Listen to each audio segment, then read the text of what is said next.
Čína sa za posledné štvrtstoročie stala druhou najväčšou ekonomikou na planéte. Jej vzostup však sprevádzajú aj rôzne hnutia odporu. Proti vyvlastňovaniu roľníkov, proti nedôstojným podmienkam vo fabrikách a na ubytovniach, či proti patriarchálnemu útlaku žien. Autor a aktivista Ralfa Ruckus ich sleduje zblízka takmer 20 rokov. V apríli 2023 prijal pozvanie Karmíny, aby v Bratislave predstavil svoje dve nedávne knihy.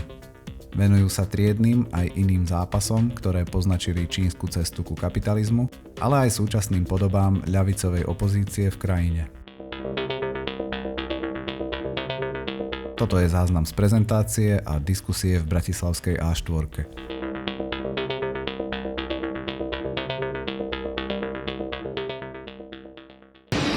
Príjemný dobrý večer všetkým. Vítajte a ďakujeme, že ste prišli.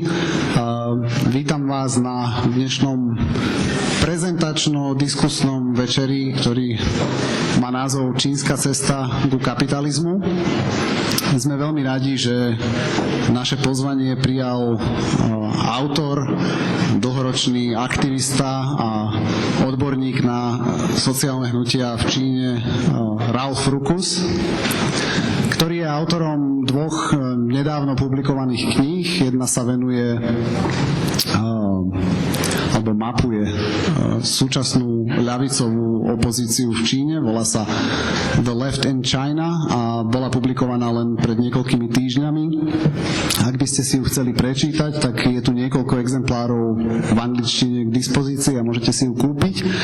Druhá knižka sa volá The Communist Road to Capitalism, alebo teda komunistická cesta ku kapitalizmu a pokrýva vlastne históriu Čínskej ľudovej republiky od roku 1949 po začiatok pandémie koronavírusu a pozerá sa na tieto dejiny, na týchto niekoľko desaťročí čínskych dejín práve z perspektívy sociálnych hnutí, to znamená hnutí pracujúcich a hnutí žien, ktoré sa od toho konca 40. rokov až po súčasnosť usilujú predkladať požiadavky smerujúce k emancipácii, či už pracujúcich alebo žien. Dnešný večer organizuje redakcia blogu Karmína. Možno nás poznáte, možno nie.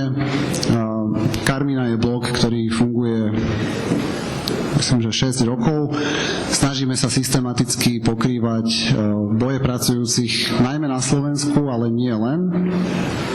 Samozrejme zaujímajú nás aj nejaké širšie súvislosti a to je práve dôvod, prečo sme dnes večer pozvali Ralfa.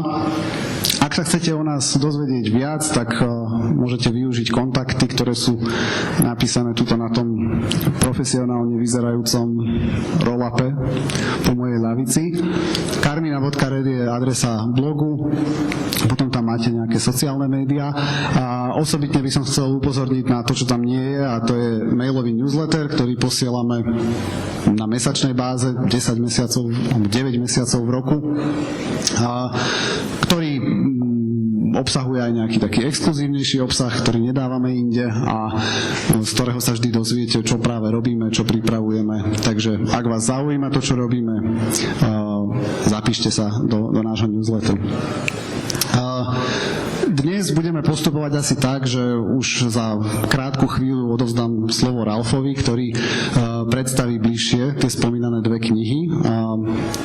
Boli by sme radi, ak by sa nám podarilo zmestiť sa do nejakých 35 až 45 minút, pretože to bude aj s prekladom, teda budem konzekutívne tlmočiť to, čo bude Ralf hovoriť do slovenčiny a potom by sme boli veľmi radi, ak by sme mohli spoločne diskutovať o tom, čo budete počuť, pretože keďže ide o dve knihy, nie je úplne krátke a pomerne rozsiahle a pokrývajúce dosť rozsiahlu oblasť, tak samozrejme to, čo uvidíte alebo to, čo budete počuť v tej prezentácii, bude skôr taký pohľad z vtáčej perspektívy a budeme radi, ak sa v diskusii budete pýtať bližšie na čokoľvek, čo vás zaujíma, či to bude či to bude kultúrna revolúcia, alebo súčasné boje žien v Číne, alebo súčasná situácia migrantských pracovníkov v Číne. To sú všetko veci, o ktorých sa môžeme bližšie rozprávať, ak vás budú zaujímať.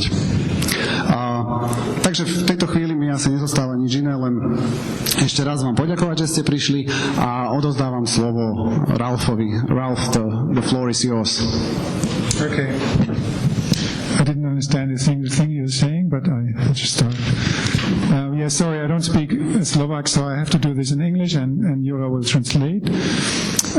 Thank you for everyone from Carmina to organize that, and especially Jura for also doing all the work and the translation today. And thank you for the hosts here of this place, everyone who showed up. I'm looking forward to a stimulating and challenging discussion. I would start a little bit with my own story. A few words.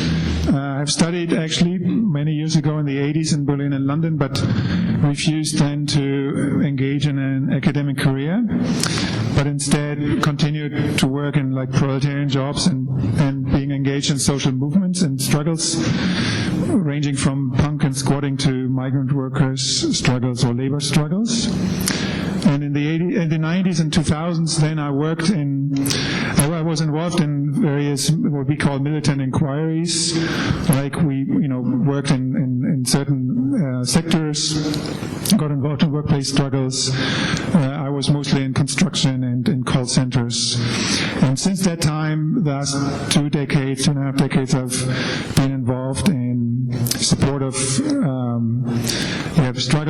supporting struggles in factories, construction site warehouses in Eastern Europe and East Asia. Takže ešte raz ďakujeme, že ste prišli, ďakujeme aj A4 za to, že nám umožnila toto zorganizovať. Začneme Ralfovým osobným príbehom. Študoval v 80. rokoch v Berlíne a v Londýne, ale rozhodol sa vlastne vydať inou cestou než nejakou akademickou kariérou. Namiesto toho pracoval vlastne v robotníckych alebo v proletárskych profesiách a začal sa angažovať v rôznych typoch zápasov, či už išlo o boje migrantských pracujúcich v rôznych krajinách Európy, ale nie len. Neskôr sa podielal na viacerých projektoch niečoho, čo by sme mohli preložiť ako militantný výskum, to znamená výskum, ktorý robia samotní pracujúci s cieľom dozvedieť sa viac o svojich pracovných podmienkach a možnostiach, ako efektívne viesť nejaké zápasy za ich zlepšenie. Pôsobil hlavne v stavebníctve, v zmysle teda, že to bolo odvetvie, v ktorom aj pracoval ako nádenník, neskôr v call centrách, čo boli práve odvetvia, z ktorých potom aj vznikli nejaké také analytické výstupy, ktoré boli produktom toho militantného výskumu. No a posledných 20 rokov sa venuje jednak teda sledovaniu sociálnych hnutí a zápasov v Číne, ale zároveň pracovným podmienkam v skladoch a v logistike a v doprave vo východnej Európe, menovite teda v Poľsku najmä, a v niektorých krajinách západnej Európy. Yeah, and one focus since roughly the mid-2000s, like since 20 years ago, basically, has been the documentation, analysis, and support of struggles of workers, migrants, and women in the People's Republic of China. And so for about 10 years, I translated and published a series of books written by Chinese workers, activists, left-wing scholars into English and German. If you are interested in this, there's a website called gongchao.org. We set up that page in 2008, I think, where a lot of this is documented. And for the last roughly 4 years, I've also used a blog. You see it here on the board, nqch.org, where you find articles, books, podcasts. And currently, I'm mostly in Taiwan, doing research on the situation and agency of Indonesian migrant workers in the fishing and industry and manufacturing in Taiwan. Teda zhruba od polovice 0. rokov sa zaoberá dokumentáciou, analýzou, ale aj solidaritou alebo podporou bojov žien a migrantov v kontinentálnej Číne, teda v Čínskej ľudovej republike. V rámci týchto aktivít sa podielal autorsky alebo prekladateľsky na vydaní niekoľkých kníh, ktorých autormi sú buď priamo pracujúci a pracujúce z Číny, alebo ľavicoví akademici z Číny, z Tajvanu, z Hongkongu, ktoré preložil do angličtiny, respektíve do nemčiny. Ak vás zaujíma viac táto stránka Ralfovej aktivity, tak na stránke gongchao.org nájdete množstvo textov, podcastov aj rôznych iných vecí, myslím, že aj niekoľko celých kníh na stiahnutie. Nejaký výber z textov, na ktorých sa Ralf autorsky podielal, je tu k dispozícii zadarmo v brožúrke v slovenskom jazyku. Nájdete to vlastne všetko na stolíku tuto v zadnom rohu miestnosti.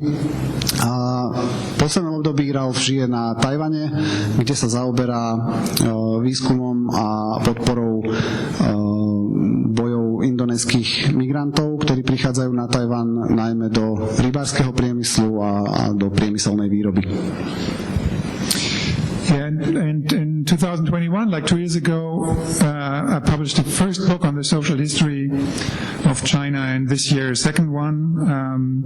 And you already mentioned the title. The first one was The Communist Road to Capitalism, and the second one, The Left in China. And I will talk about these two books today. V roku 2021 teda vyšla tá prvá z tých dvoch kníh, o ktorých budeme hovoriť, Komunistická cesta ku kapitalizmu, a ako som spomínal, len pred pár týždňami vyšla knižka o ľavicovej opozícii v Číne. Yeah, the first book, there's only English, French, and Chinese version. The second, you find copies in German and English there. And if they're sold out, we can also organize to order more if people are interested. I would start with the first book. If I want to summarize it in one sentence, I would say the book provides a short historical narrative of social, economic, and political developments in the PRC in China since 1949. Takže tá staršia z tých dvoch kníh je k dispozícii v angličtine, francúzštine a čínštine. Tá druhá, tá novšia, je aj v nemčine. Máme tu, myslím, že jeden exemplár v nemčine, ak by niekto teda špeciálne chcel v nemčine. Ak by ste chceli, ak by sa našlo viac takýchto ľudí, tak vieme doobjednať, ale viac ich tu nemáme. Začneme teda tou prvou knihou, ktorá sa najlepšie dá si charakterizovať ako v podstate nejaké historické rozprávanie o niekoľkých desaťročiach sociálneho, ekonomického a politického vývoja v Čínskej ľudovej republike z takej nejakej vtáčej perspektívy. So why did I write this book? And in the past years, we have witnessed the growing economic and political power of China globally, and the growing geopolitical tensions due to China's challenge, basically, of U.S. hegemony. And that's why around the world, actually, social activists, students, scholars, left-wing groups, and their media all discuss the role of China and the nature of the Communist Party regime today. Takže prečo sa vôbec zaoberať týmto, alebo prečo napísať knihu o sociálnych dejinách Číny? No, v posledných rokoch, alebo 10 ročiach sme mohli sledovať vlastne rastúcu ekonomickú aj politickú moc alebo vplyv Číny, čo je spojené aj s rastom, dá sa povedať, geopolitického napätia v súvislosti s tým, že ten zostup Číny je vnímaný ako určitá výzva hegemonii Spojených štátov. No a to je dôvod, prečo sa o otázkach, že akú úlohu hrá dnes Čína na tej svetovej scéne, prípadne aký je vôbec charakter, aká je povaha toho čínskeho režimu. O týchto otázkach sa diskutuje medzi aktivistami najrôznejších typov hnutí po celom svete. And one major disagreement in left-wing discussions is whether the CCP, the Communist Party, is still left-wing today or progressive in any sense, or rather a reactionary force in charge of a capitalist state and economy. And the book, actually both books in a sense, are an intervention into this debate in the left. No a jednou z tých kontroverzných otázok aj v kruhoch ľavicových aktivistov na celom svete je otázka, či komunistická strana Číny. Ďalej budem hovoriť KS Číny, ale nie KSČ, aby sme si to neplietli s Československou komunistickou stranou. Či teda tá KS Číny je stále ľavicovou organizáciou, či sa dá o nej hovoriť ako o nejakej pokrokovej sile, alebo naopak, či je to skôr vlastne reakčná sila, ktorá stojí na čele nejakého kapitalistického štátu, ktorý sa usiluje manažovať a riadiť. So, it might be surprising why I took such a long historical perspective, like the whole development since 1949, and I did that because I didn't want to just address the recent history of Chinese capitalism, but also look closely at the previous socialist phase and how that socialist period and the capitalist current period are connected, and how the transition between socialism or end capitalism worked. Prečo teda na tieto otázky odpovedať takým dlhým príbehom, ktorý sa začína v roku 1949? No, dôvod je v tom, že sa nedá zaoberať len tou nedávnou históriou Číny ako nastupujúcej nejakej kapitalistickej veľmoci, ale je potrebné ukázať aj tú staršiu históriu toho tzv. Socialistického obdobia v Číne a ako vlastne toto obdobie súvisí s tou kapitalistickou súčasnosťou a ako sa vlastne odohral ten prechod medzi nimi. And I'm using a particular perspective in the book, like on class struggles or social struggles, social conflicts, and I use that perspective not just for the capitalist period, where it seems obvious, but also for the socialist period.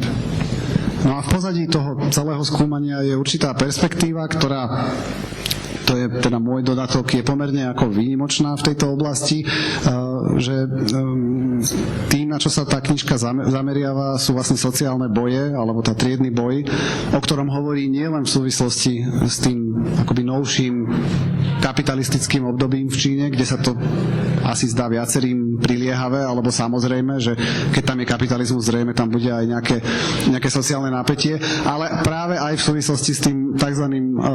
Socialistickým obdobím, ktoré tiež skúma z triedneho hľadiska, alebo teraz z perspektívy sociálnych konfliktov, ktoré v Číne po roku 1949 prebiehali.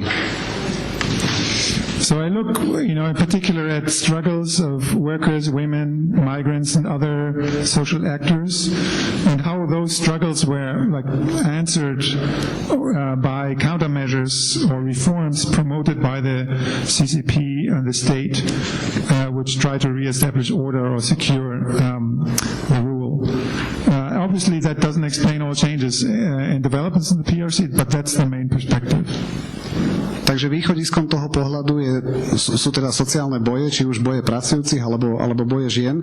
A Ralf ich teda skúma vo vzťahu k tomu, aké stratégie uplatňoval čínsky štát v reakcii na tieto boje a ako sa vlastne ten režim menil, ako tá komunistická strana Číny odpovedala na výzvy prichádzajúce z dola, či už z pracovísk, alebo z nejakých sociálnych hnutí, s cieľom teda spacifikovať ich, alebo teda obnoviť nejaký poriadok.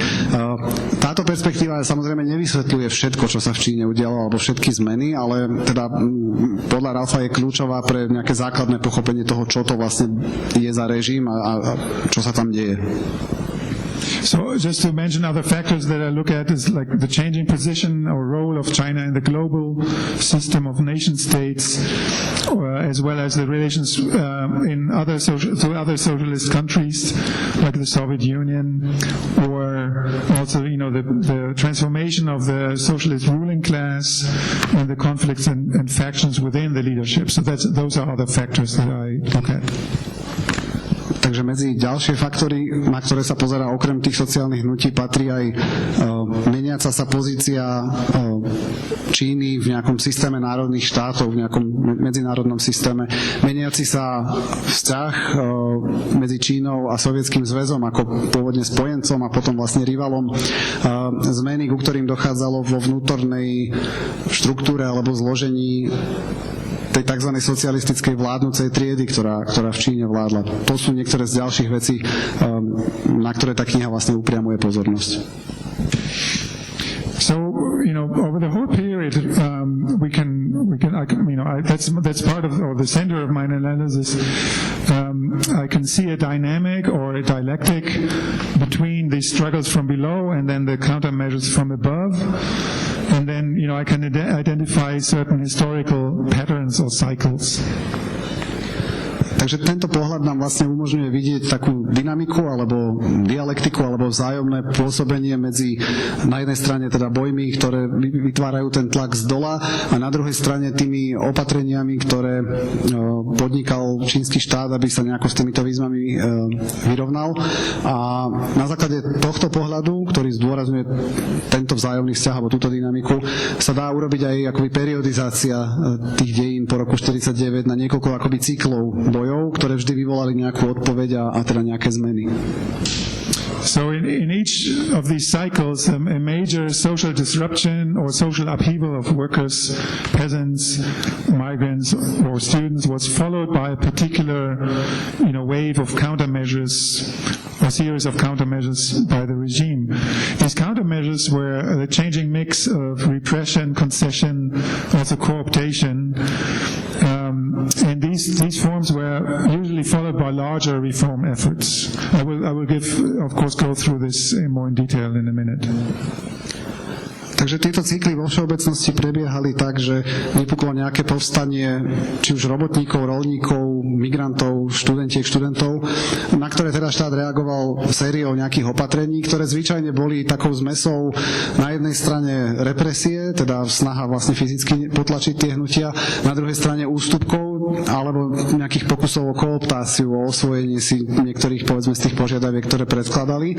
A zvyčajne tieto cykly nakoniec viedli k nejakej k vlne nejakých väčších reforiem, ktoré zásadnejšie nejak transformovali ten čínsky systém. So when writing this down, or mapping this out would be a better term, I came up with something that I call a narrative matrix, and we will shortly go through this here. Of course, it's a lot more detailed in the book, and I have it like basically a chapter on every cycle and every sort of dialectic, every cycle of struggles and countermeasures. But we will just go through quickly through it. Takže pri uvažovaní o tej dynamike vlastne Ralf dospel k niečomu, čo nazýva naratívnou maticou, čiže takouto tabuľkou, ktorá v podstate zhrňa nejaké základné charakteristiky tých jednotlivých cyklov. My sa samozrejme nemáme priestor nejako detailne venovať žiadnemu z nich, to môžeme nechať na tú diskusiu, ak vás niečo konkrétne zaujíma, ale teda takto nejako to vyzerá z toho pohľadu zhora. As I said, I will not explain everything now here in the map, but just to go through it quickly. So basically we have 4 periods I'm looking at. There was a very short transition period in the early part of the 50s where basically socialism was constructed or built up. Takže budeme hovoriť vlastne o 4 obdobiach alebo 4 cykloch. A tým prvým bolo pomerne krátke obdobie na začiatku 50. rokov, ktoré sa dá charakterizovať vlastne asi termínom, ktorý je aj nám tu celkom blízky, ako nejaké obdobie budovania socializmu, teda od toho roku 49 do roku 56. And that was followed by a socialist period that basically lasted from the mid-50s to the late 70s, and that saw 2 cycles of these like struggles and countermeasures.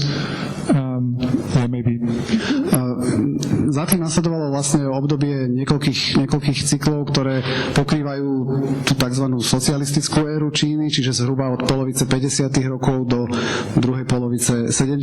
rokov, a v rámci nich, ako vidíte aj z tej tabulky, sa odohralo niekoľko tých vln bojov, na ktoré vždy nadväzovali nejaké z tých opatrení, ktoré čínsky štát podnikal.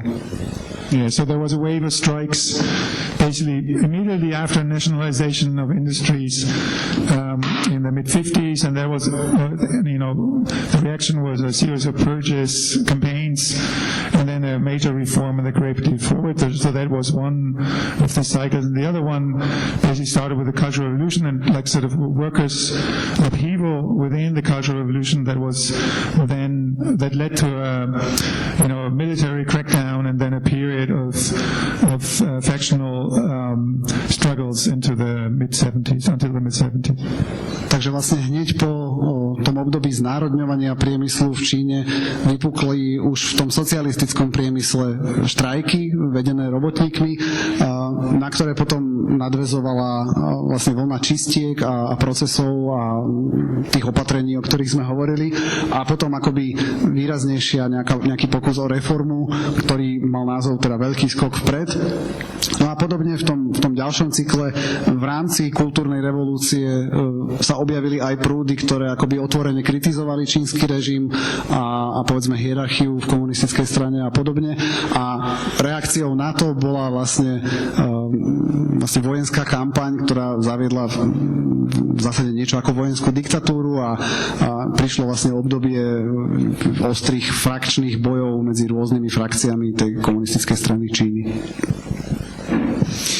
So the next period was a transitional period roughly from the mid-late 70s until the mid or late 90s, where again I identified two of these cycles.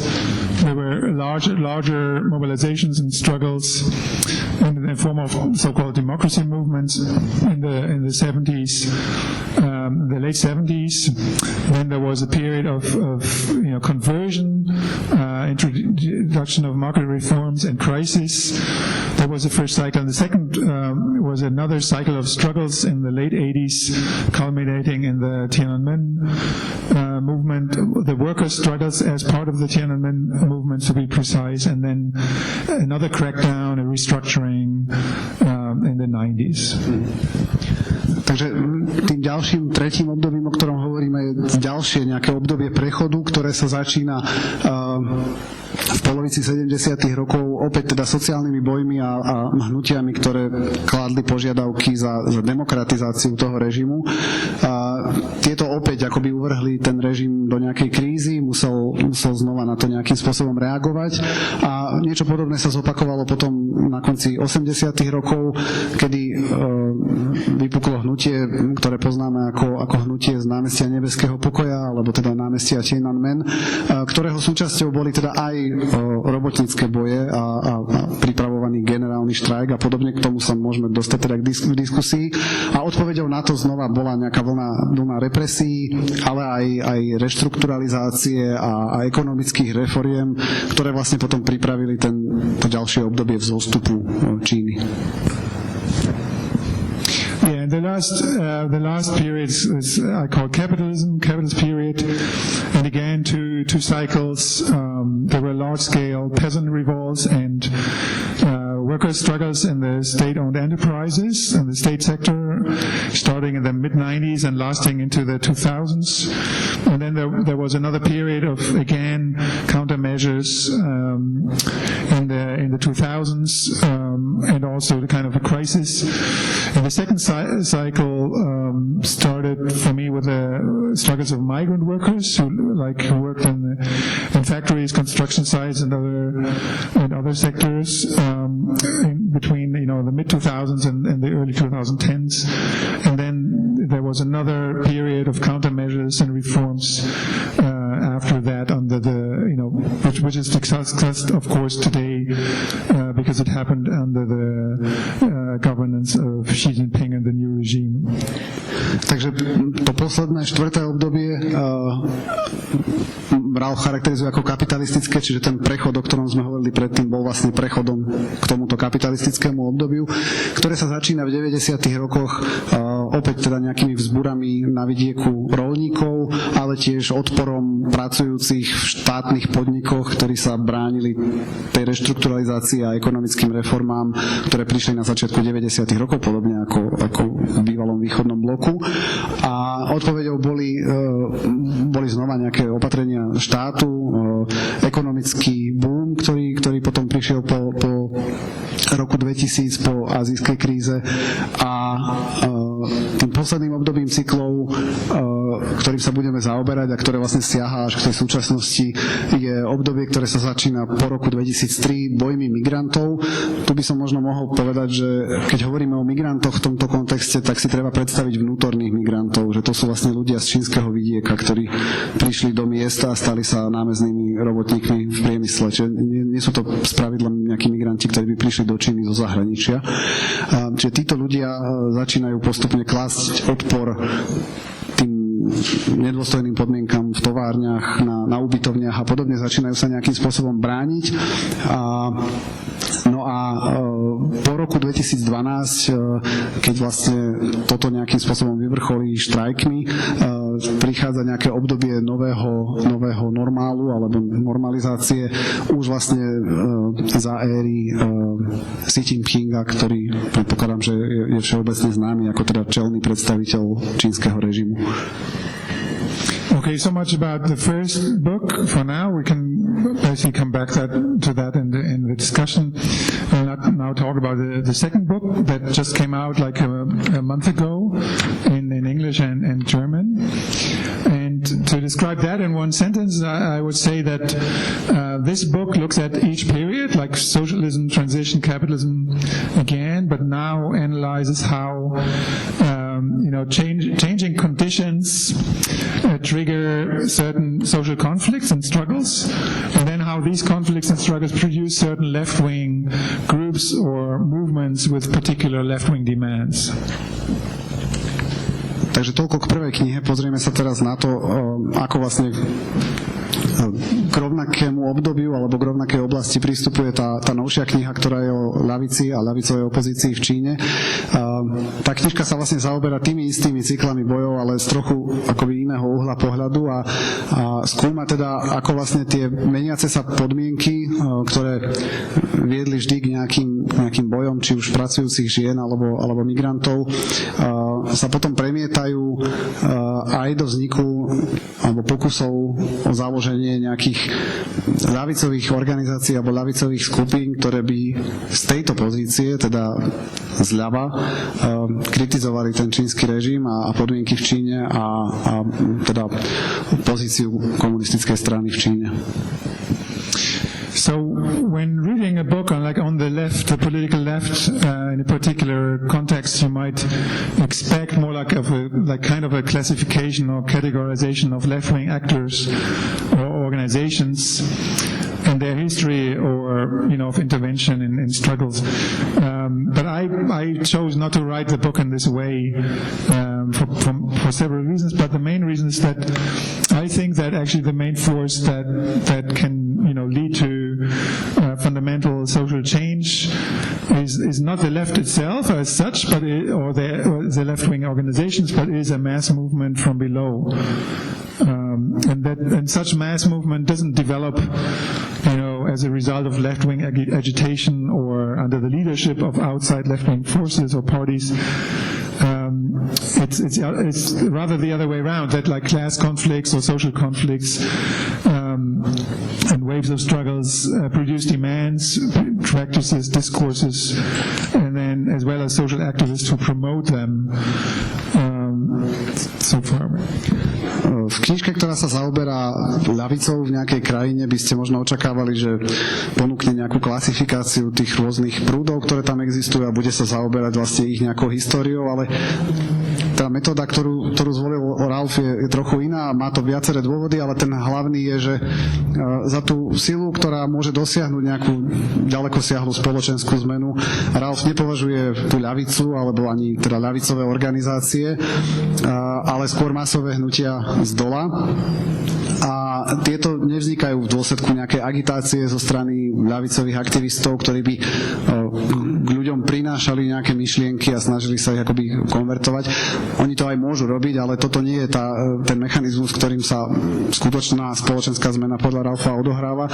V skutočnosti je to skôr naopak, že teda tie podmienky vedú k nejakým zápasom, v ktorých sa formulujú požiadavky a až na ich základe, alebo na základe reflexie týchto bojov a ich požiadaviek potom sa formujú nejaké organizácie politické, ľavicové alebo revolučné alebo iné. So then, of course, left-wing actors can get involved in the struggle for sure. They might produce different outcomes. They can, push a struggle, but they can also kill a struggle, depending on the particular case. So there is again, a dialectic between social struggles and then left-wing activity. Both influence each other in some way or other. But in my view, the main force for change remains the social movement, the struggles themselves, and the empowerment of these social actors. Samozrejme, ľavicoví aktivisti sa môžu nejako zapájať do tých zápasov a snažiť sa presadzovať v nich nejaké perspektívy a aj to robia. Tie výsledky, ktoré pritom dosiahnu, sú rôzne, môžu pomôcť, môžu nejaké hnutie aj zabiť, ale tou skutočnou nejakou hnacou silou zostáva to hnutie z dola, alebo teda tie konkrétne konflikty. A preto tak ako predtým sme hovorili o nejakom vzájomnom pôsobení alebo dialektike medzi tými bojmi a reakciami štátu, to bolo v tej predchádzajúcej knižke, tak podobne tu sa môžeme zaoberať alebo pýtať sa, že aký je vzťah aká je dynamika medzi tými sociálnymi bojmi a tým politickým aktivizmom, ktorý sa v nich usiluje nejako intervenovať alebo ich formovať. So the method I use in the book is I look at waves of struggle that you already heard about in the first part, and the demands these struggles had, to what extent they led to empowerment, etc. And then the second step, I look at activists these movements produced, the left-wing forces that got involved, and what kind of left-wing critique they formulated. Takže predmetom skúmania v tejto knižke sú vlastne tie isté vlny bojov, o ktorých už bola reč v súvislosti s prvou knižkou, ale tu sa pýtame, do akej miery tie boje prispeli k vytvoreniu pocitu nejakej vlastnej síly alebo schopnosti meniť veci v ľuďoch a aký typ aktivistiek tieto boje vyprodukovali a aký typ, povedzme, nejakej ľavicovej teórie alebo reflexie, kritiky toho existujúceho režimu vzýšiel z týchto konfliktov. So, going through again, this 75-year history of China, of the People's Republic of China, again, I can identify certain patterns or cycles when looking at this dialectic of social struggles and left-wing movements. And again, I will shortly go through these different phases. Takže podobne ako v tom predchádzajúcom prípade, aj tu, keď sa pozeráme na tých 75 rokov dejín Čínskej ľudovej republiky, si môžeme všimnúť určité akoby opakujúce sa vzorce v tom, čo sa odohrávalo v tej dialektike bojov a ľavice alebo ľavicového hnutia. Takže tak ako predtým, aj teraz sa veľmi na takej všeobecnej úrovni pozrieme na to, že čo sa tam vlastne dialo. So, again, this is like chapter by chapter, basically, of the book. The book has 5 historical chapters and then a conclusion.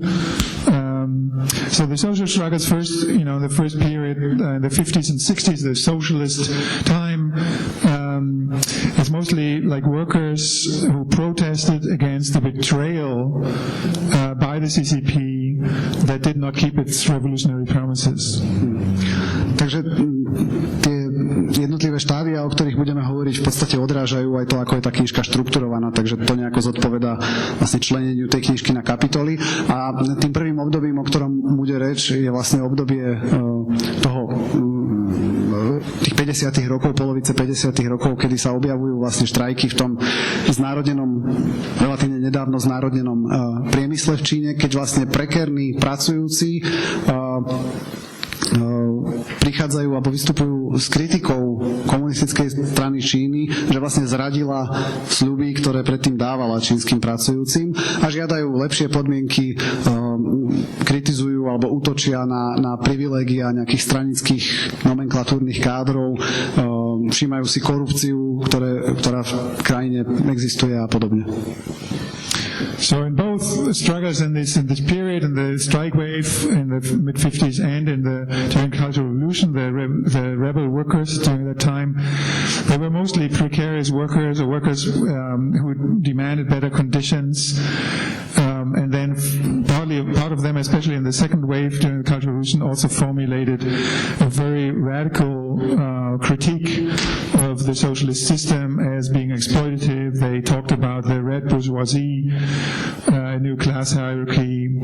And that's also part of the reason why then there was a crackdown against these groups. Takže aktérmi tohto obdobia a potom aj toho, ktoré bude nasledovať, boli práve prekérni pracujúci, ktorí teda mali pomerne neisté podmienky na rozdiel od inej časti čínskej triedy pracujúcich, ktorá zase požívala určité privilégia, a oni vlastne prišli s kritikou tej stranickej vládnucej triedy ako akejsi červenej buržázie, ktorá vlastne sa stala novou vládnucou triedou v tej tzv. Socialistickej Číne.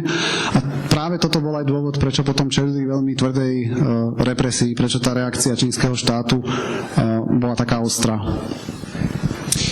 So the next chapter, this is about the struggles in the 70s and 80s. So that's like the late socialist period and the early transitional period. Again, mostly workers, urban state workers, and at the time demanded a more democratic form of socialism and more power for peasants and workers in the communes, workplaces, and the state.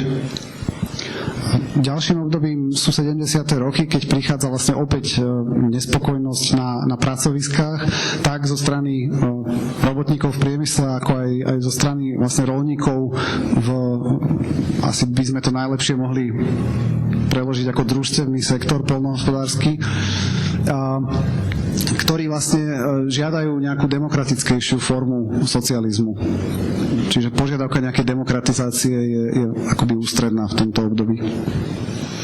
And this was politically expressed in the critique of some left-wing circles within these movements of the authoritarian and corrupt regime.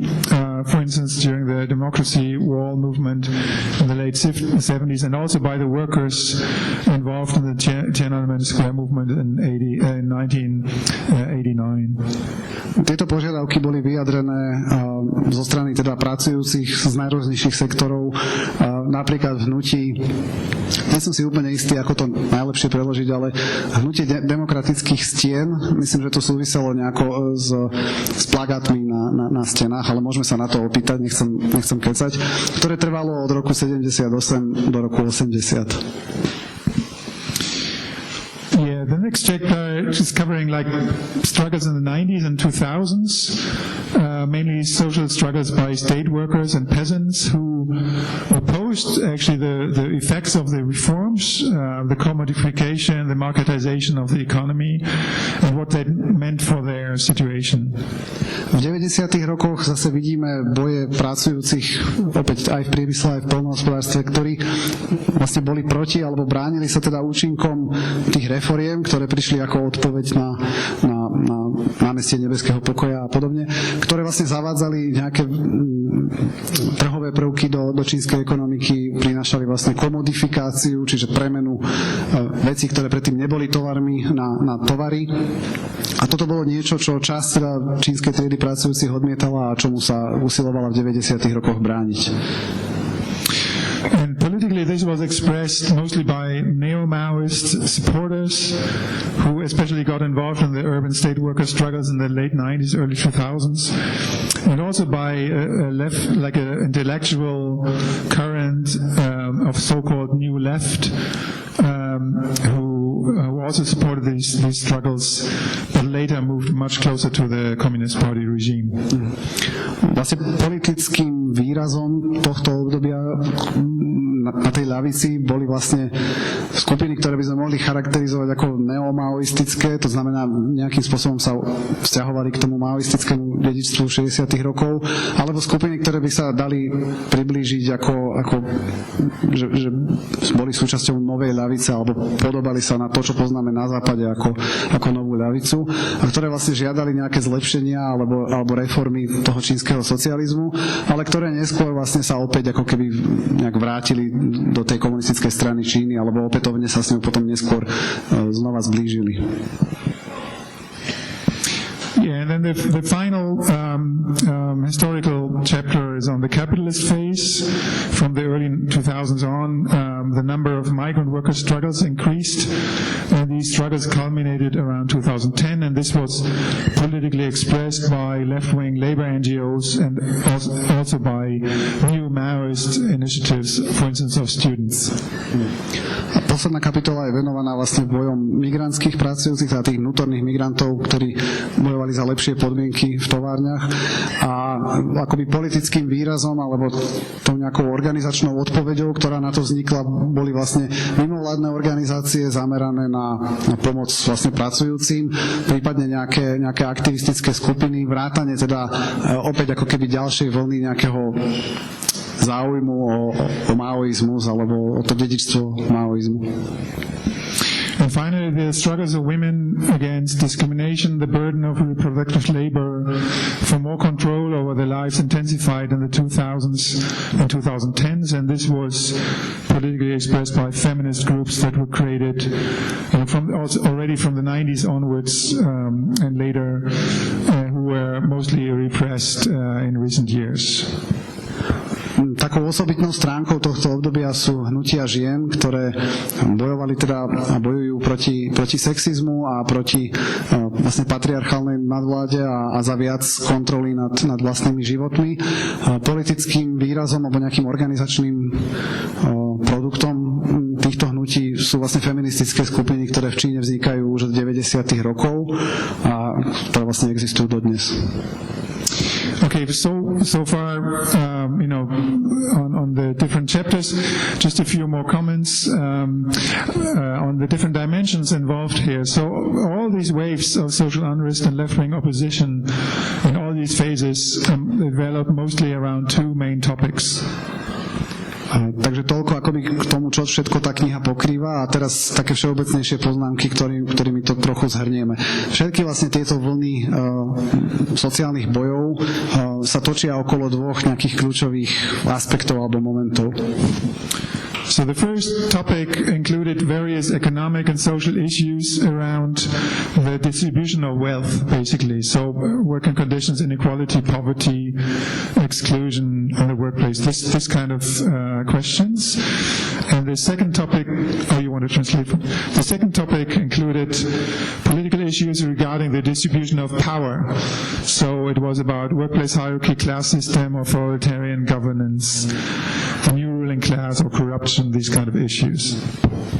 Takže tou prvou témou alebo prvým nejakým momentom, ktorý sa objavuje v tých bojoch, sú vlastne otázky distribúcie bohatstva, teda všetko, čo sa týka výšky miest, nejakých kvality pracovných podmienok, diskriminácie na trhu práce, jednoducho všetko, čo nejako súvisí s prístupom ľudí k tomu, čo potrebujú na to, aby prežili, vrátane povedzme fungovania nejakého sociálneho systému a podobne.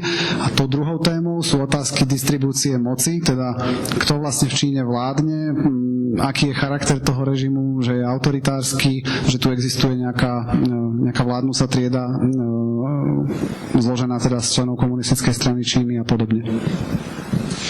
So in an attempt to visualize that, I chose a two-dimensional diagram that helps us basically to better understand different political currents and their positions. And at the two-dimensional dimensions I chose because usually you have this left and right, like one-dimensional diagram, but I think that doesn't work, especially when you have like a left-wing regime and a left-wing opposition. So that's why I chose a two-dimensional diagram. I will show it in a minute. Takže o chvíľku uvidíte taký pokus akoby nejako znázorniť vizuálne tie rôzne pozície, ktoré vo vzťahu k tým dvom témam sa dajú vlastne zaujať. Ten diagram je dvojrozmerný, teda nie je to len akoby, že ľavica versus pravica, čo je jednorozmerný, preto, lebo to jednoduchšie členenie neumožňuje vlastne ukázať niektoré veci, ktoré sú ako keby problematické práve v tom čínskom prípade, keď máte na jednej strane režim, ktorý sa označuje za socialistický alebo ľavicový a vládne mu teda strana, ktorá sa nazýva komunistická, a na druhej strane máte v tej krajine ľavicovú opozíciu voči tomu režimu. To je dosť ťažko pochopiteľné, ako je to vlastne možné, ak pracujeme iba s nejakým spektrom ľavica versus pravica. So the first dimension, this repeats what I said earlier, is like the wealth distribution and exploitation. So the two opposite poles there are like for me collectivist and exploitative. Takže ten prvý rozmer toho rozdelenia sa týka tej prvej témy, o ktorej sme hovorili, teda otázky distribúcie bohatstva. A sú tam vlastne dva póly, nejaký kolektivistický a nejaký založený vlastne na vykorisťovaní alebo teda ekonomickej nadvláde. And the second dimension is power distribution and repression, and there the opposite poles are egalitarian and authoritarian. A ten druhý rozmer toho členenia sa týka tej druhej témy, čiže distribúcie moci, a opäť má teda dva póly, nejaký rovnostársky, egalitársky a druhý autoritársky. So for the late transitional and the capitalist phase, right, it's the more recent phase, which is basically Chinese capitalism. The resulting diagram looks like this, and it's pretty straightforward, like similar to probably a similar graph or diagram you would draw for Slovakia or other countries. So you basically have like groups, oppositional left-wing groups who are left collectivists. Some of them are mentioned in the C here on the left bottom, and then you have a regime that's right-wing and exploitative that you see here on the top right. Takže tá typológia nám vlastne umožňuje rozlíšiť jednak teda rôzne druhy tej ľavicovej opozície podľa toho, či je viac rovnostárska alebo viac autoritárska, a rovnako môžeme uvažovať teda aj o tej čínskej vládnucej triede a prípadne aj o časti opozície.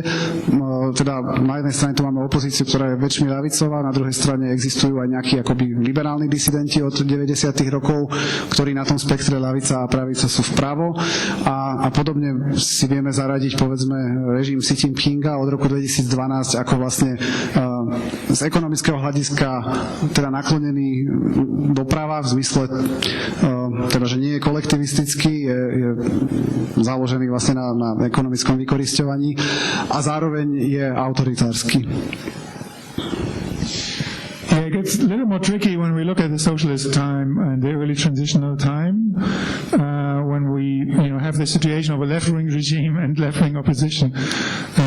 So when I developed this, I came up with a diagram. I think the diagram here helps a lot. But we basically have a left-wing exploitative authoritarian regime that you see on the right top, and then we have left-wing, more or less egalitarian collectivist oppositional groups that you see on the bottom left. Trošku komplikovanejšie to začína byť, keď uvažujeme o tom období tzv. Socializmu v Číne, keď vlastne máme na jednej strane teda režim, ktorý je akoby z toho hľadiska tej prvej osy, tej ekonomickej, je teda ľavicový, ale teda vykorisťovateľský, alebo tá založený na ekonomickom vykorisťovaní, a proti nemu teda stoja rôzne tie podoby tej rovnostárskej ľavicovej opozície, či už v období kultúrnej revolúcie nejakí disidenti maoizmu, alebo nejaké ľavicové prvky alebo živly, ktoré sa objavujú v tej polovici 50. rokov, a podobne teda na tej osi od kolektivizmu k vykorisťovaniu a od rovnostárstva k autoritárstvu vieme zaradiť aj nejaké ďalšie veci, o ktorých vlastne tá knižka pojednáva bližšie. Okay, just some concluding remarks from my side on both books. Like there's some overlap, as you've seen or heard between the books, because both books tell a central part of the history of the PRC since 1949. Tak celkom na záver, samozrejme medzi tými knižkami síce existuje rozdiel v dôraze, alebo teda v tom, čím sa primárne zaoberajú, ale ako ste videli, tak je medzi nimi určitý prekryv, pretože jednak teda ide o tú istú históriu a jednak tá história má určité ako keby tie vzorce, o ktorých sme hovorili, ktoré sa tam opakujú. And still the focus of the two books is different. The first one is on the dialectic of struggles and countermeasures, and the second one is on the dialectic of struggles and left-wing movements. Pričom ale teda akoby ten hlavný dôraz tých kníh sa líši v tom, že tá prvá je o vlastne vzájomnom vzťahu alebo dialektike tých zápasov z dola a opatrení, ktoré prichádzali z hora, zo strany teda štátu. Tá druhá je o vzájomnom vzťahu tých bojov a ľavice alebo ľavicovej opozície, ktorá sa na ich základe formovala. And in that sense, the books are actually complementary, covering two different aspects that, in my view, are vital for our discussion on current and future revolutionary politics in the PRC, in China, and also beyond. A vďaka tomu sú vlastne tie knižky akoby komplementárne, že sa navzájom doplňajú, pretože obidva tie aspekty alebo uhly pohľadu sú dôležité pre súčasné diskusie jednak o povahe Číny a jednak o možnostiach nejakej revolučnej politiky, či už vo vzťahu k Číne alebo inde vo svete. Yeah, and I finish here. Thank you for your patience. Thank you very much for the translation. And I'm looking forward to the discussion. Thank you. Ďakujeme zatiaľ veľmi pekne za pozornosť a tešíme sa na diskusiu.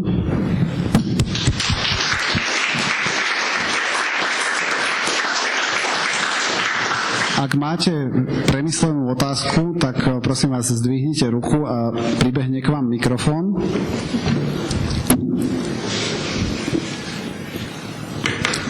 Tam je otázka vzadu. Thank you.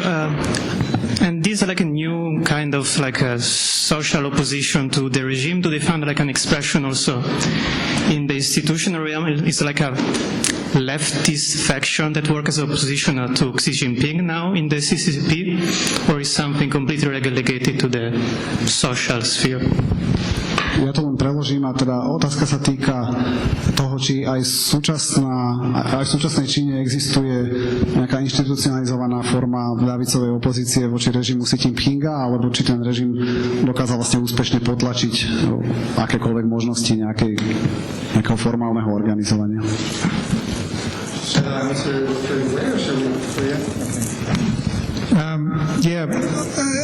I chose in the book. I chose to not really look at factional debates within the party. I chose to look at the oppositional forces that are outside the party. But of course, I can answer you this question. Like there are parts of the people inside the party or close to the party and supporting Xi Jinping who call themselves left wing. Whether we agree on that they are left wing or not is a different question. A lot of them criticize, for instance, the exploitation of migrant workers or like certain forms of commodification, marketization as such. But on the other hand, they support the party rule. Some of them think that maybe at some point the party will change again, and be less capitalist and more socialist again. Usually these people, some of them belong to the new left that I already mentioned, the intellectuals. Most of them believe in some form of authoritarian party rule, and also most of them are nationalists, so they support Chinese interests in the world, which, of course there's a huge difference still between Chinese imperialism and US or EU imperialism, but clearly China is now an actor, Chinese capital and imperialist actor around the world too. So this is a very important topic actually to discuss, and these people support the Chinese imperialist position basically. Takže knižka sa nezaoberá priamo akoby frakčnými bojmi vnútri komunistickej strany a teda ani otázkou, že či existuje nejaká opozícia tam, ale ako dá sa na to odpovedať asi tak, že sú samozrejme ľudia vnútri KS Číny, ktorí kritizujú Xi Jinpinga a považujú sami seba za ľavičiarov. Je na debatu, do akej miery je to vhodná nálepka, ale oni sa tak charakterizujú.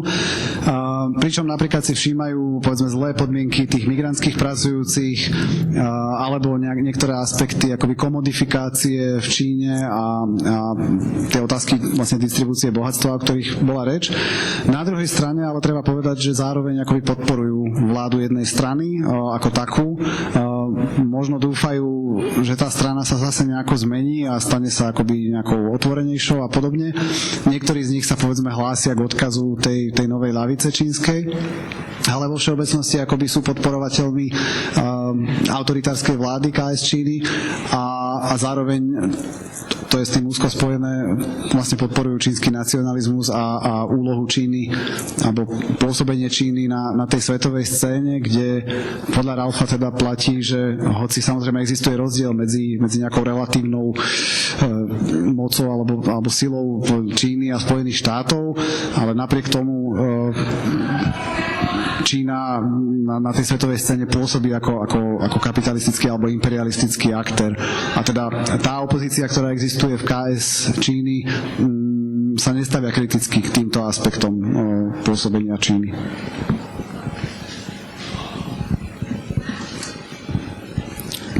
Nejaké ďalšie otázky?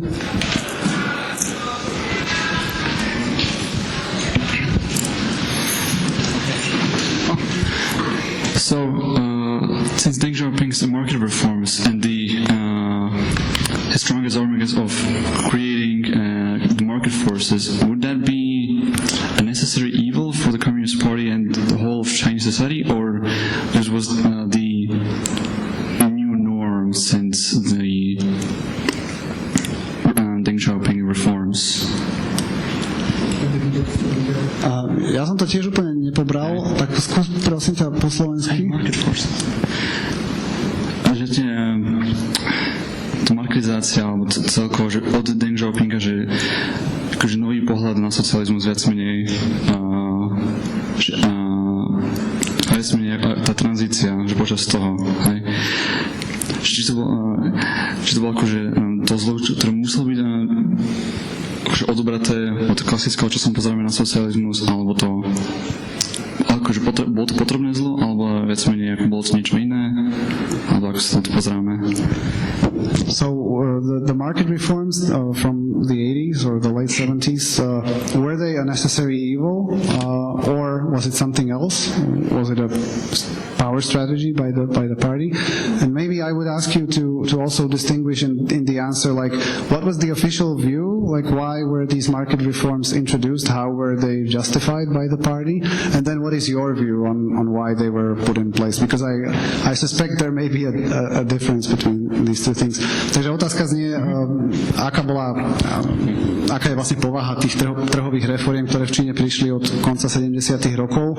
A teda ja som ešte požiadal Ralfa, aby v tej odpovedi rozlíšil jednak to, ako nástup tých reforiem zdôvodňovala samotná strana, či ich považovala za nejaké nutné zlo, alebo ich zdôvodňovala nejako inak, a aby ešte samostatne odpovedal na otázku, ako to vidí on, ako vidí teda príčiny, prečo sa k tým reformám pristúpilo a prečo práve vtedy. Yeah, very, very good question. I think, one aspect of this is that the reason for the reforms lies actually in the Cultural Revolution and the threat to the regime that this upheaval, especially the workers' upheaval, produced. So after the Cultural Revolution, which was, they used the army, right, to stop this uprising against workers and students. So after that, it was clear that they needed to make some changes, right, in the system, economically, socially, politically, at some point. And there was the factionalism actually in the early 70s you can explain as a struggle within the regime on the right strategy to change. So in a sense, the regime thought they need to do something about. So in a way, it was necessary, right, to do some changes. What is often neglected is that they didn't want to introduce. This is like a standard Maoist critique of Deng Xiaoping. They say he wanted to introduce capitalism, right? They even said that at the time. But I think, and most of the sort of left-wing research, I think, agrees on this. That they try to save socialism, right? The reason why they introduced the reforms was not like introducing capitalism. It was, introducing some market forms, changing the price controls, getting access to technology from other countries, etc., in order to reform socialism, like make it more stable again, and also secure the support of the workers and peasants and others. And only later, when that actually didn't work, right? Like the 80s was full of crises, like economic crisis, etc., social crisis, culminating then in the uprising in '89, which was not just a student uprising for democracy, but it was also large-scale workers' uprising. They understood they have to go even further. So I think the decision to basically go all the way, like introduce capitalist structures, was only made in the late 80s and early 90s, and not in the 70s.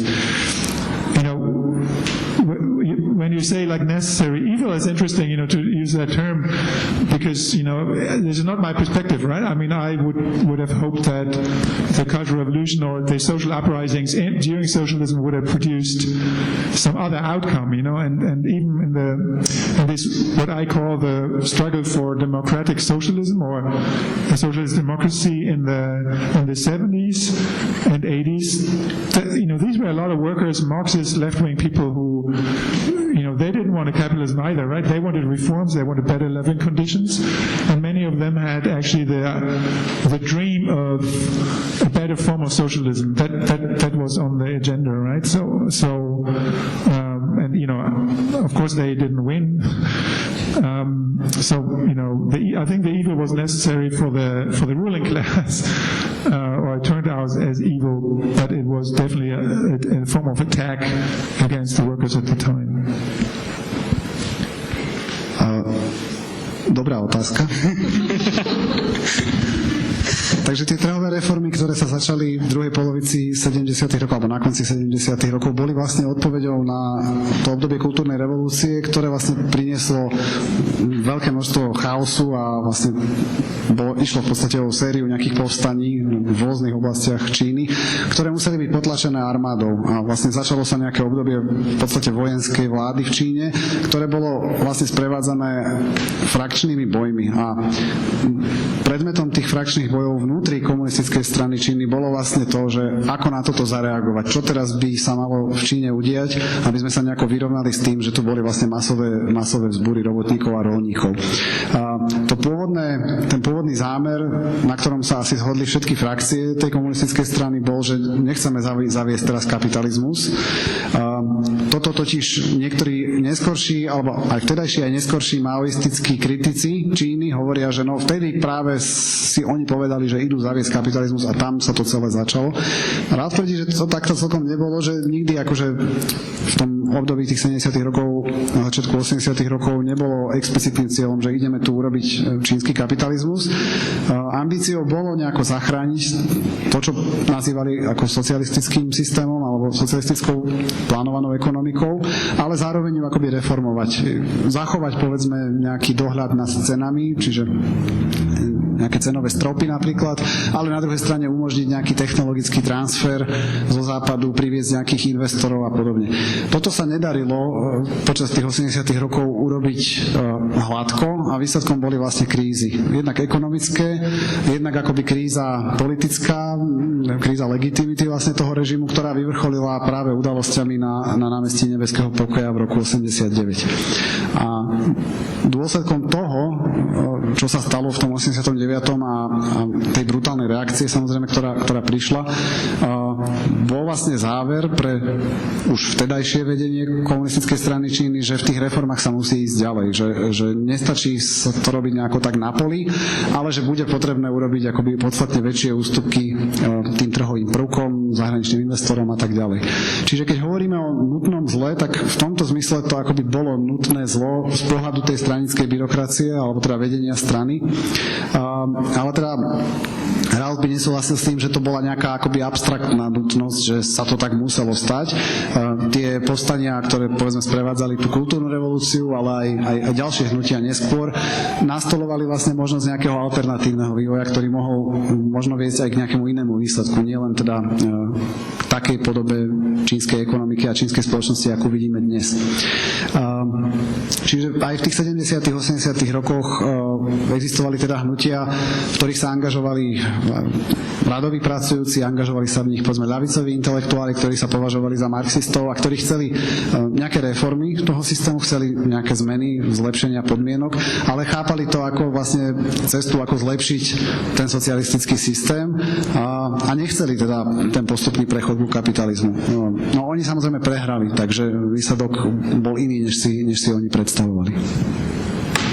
Did I answer your question as well? I think so. I will have a follow-up question, but I think there's another question from the audience there. I was wondering whether you could speak about the role of regions. So it's really like it's a center in Beijing and it dictates everything, or there is some sort of regional autonomy on the provinces, and in particular in relation to the migrant workers, whether there is sort of a tension between provinces who are sort of the source of the migrants and the provinces who are receiving them as labor.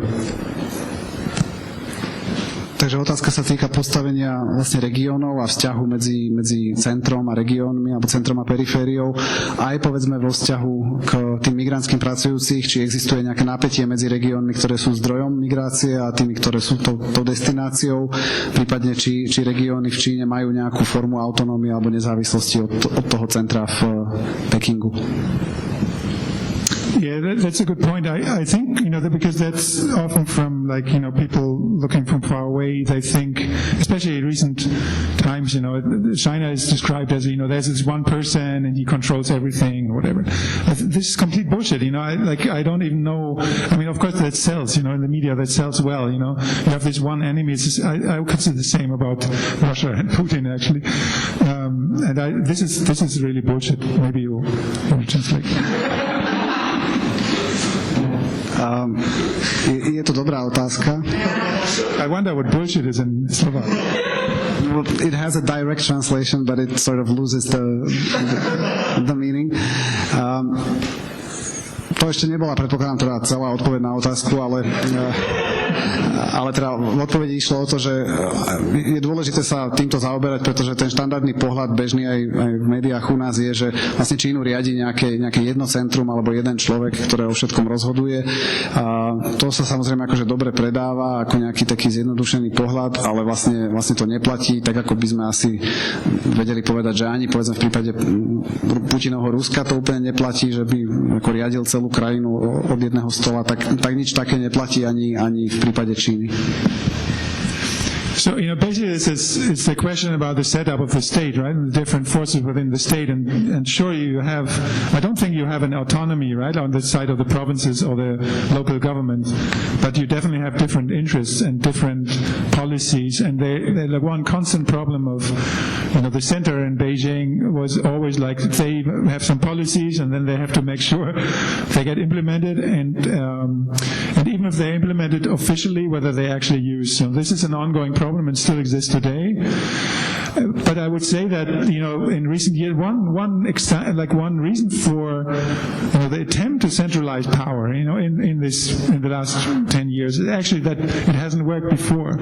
So you had provinces that had an interest in attracting more foreign investments, setting up also private companies, supporting private capital, Chinese capital, and of course that includes new power, right? New centers of power or cores of power, and these sometimes don't follow the central policies or make it more difficult for the state to control certain social or economic policies, and that is partly in this time of crisis, increasing crisis, explains why the center around Xi Jinping is trying to centralize decision making and centralize policy making, again against these diverging interests in the provinces. Takže tá otázka vlastne smeruje k tomu, aká je štruktúra toho čínskeho štátu a tak všeobecne sa dá povedať, že tie rôzne regióny v Číne majú určitú mieru autonómie a dlhodobým akoby problémom, s ktorým sa to pekingské centrum neustále musí ako zaoberať a boriť, je, že keď príjmu nejaké rozhodnutia, ako zaručiť ich implementáciu a nie len teda nejakú formálnu, že sa teda napíše správa, že sa niečo urobilo, ale reálnu implementáciu tých politík, s ktorými príde centrum. A s týmto sú neustále spojené nejaké problémy, konflikty, napätia. No a tie pokusy o centralizáciu za posledných povedzme 10 rokov v rámci teda režimu Xi Jinpinga sú presne akoby odpoveďou na toto a snahou si poradiť s týmto problémom a súvisia aj s tým, že čo sa vlastne na úrovni tých regiónov v posledných 10 ročiach dialo, pretože samozrejme tie jednotlivé regióny majú aj svoje nejaké súkromné, v úvodzovkách súkromné ekonomické záujmy, ktoré sa nevždy musia zhodovať so záujmami toho centra. Takže sa napríklad usilujú podporovať príchod zahraničných investorov, príchod nejakých vnútorných investícií a podobne. A takto vznikajú nejaké lokálne centra moci, ktoré potom môžu začať mať aj nejaké ambície ako vo vzťahu k tomu centru.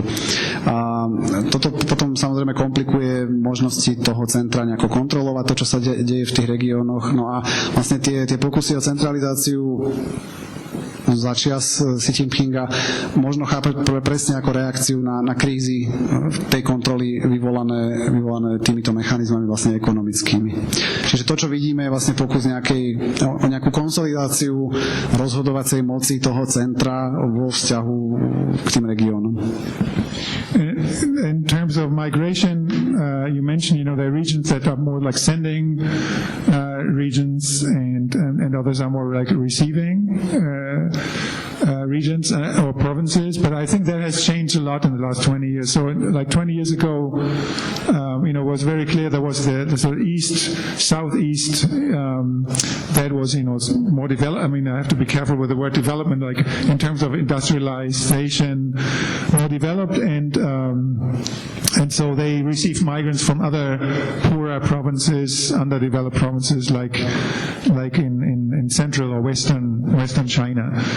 But then, already about 20 years ago, and then increasingly in the last decade, more and more industry actually moved back away, or let's say not back, but away from the East Coast where the wages were higher, and moved to in like the central or western provinces. So you, like to give an example, Hunan province, like the largest province in terms of population, well over 100 million people. That was a sending province, right? Like millions of people went, 2,000 kilometers south to Guangdong or other provinces to work there. But in the course of the last 15 years, a lot of industry actually moved to Henan, around Zhengzhou, the capital city, but also other bigger cities. And then migrants from Henan, didn't have to migrate anymore so far to the south, but they would just migrate within their own province.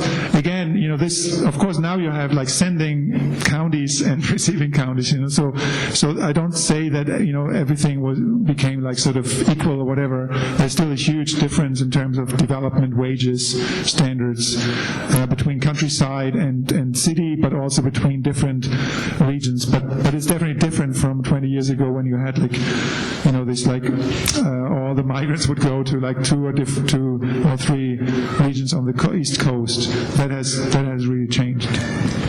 Maybe one thing to add would be that this movement of the industry was also a response to the struggles, right? So the dynamic that you talk about also applies here. Yeah, it was a response to the struggles, and also, the struggles followed the capital, right? So you had also this thing that, like, all the struggles were basically in the industrial centers in the east, but then the capital moved to the center, and then also the struggles erupted there.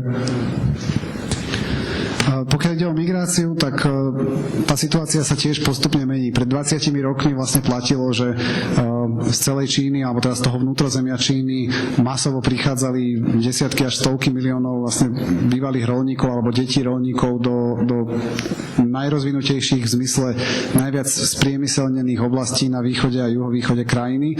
To znamená napríklad z provincie Hunan, ktorá je teda najväčšia populáciou, má vyše 100 miliónov obyvateľov. Prichádzali ľudia do provincie ako je Guangdong a zamestnávali sa tam vlastne vo fabrikách zahraničných investorov. Čiže vtedy ten vzťah medzi tými regiónmi bol taký pomerne ako jednosmerný, ale to sa tiež vlastne mení. Takže postupne môžeme sledovať vlastne presun toho priemyslu z toho pobrežia aj do vnútrozemia, takže ľudia, povedzme v Hunane, už nemusia cestovať za prácou, alebo tá migrácia už nie je migráciou do inej provincie, niekde na inom konci Číny, ale je to migrácia vnútri toho regiónu.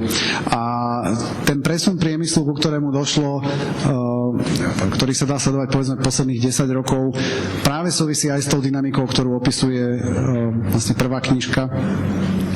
A bola to vlastne odpoveď na boje pracujúcich, pretože tie boje migrantských pracujúcich si vynútili zlepšenia, zvýšenia mzdy a tie vyššie mzdy vlastne prinútili tých investorov presúvať výrobu z tej pobrežnej oblasti do toho vnútrozemia, kde je pracovná sila lacnejšia. No ale to samozrejme nevyriešilo ten problém nadlho, pretože spolu s tým priemyslom sa tam presunuli potom aj tie boje a štrajky. Takže nie, že by sa dalo povedať, že teraz je to všade vyrovnané, akože neexistujú regionálne rozdiely v Číne, stále existujú, aj ekonomické, aj iné, ale tá situácia je podstatne menej akoby vyostrená než pred tými 20 rokmi, keď tam bol ten jednosmerný pohyb.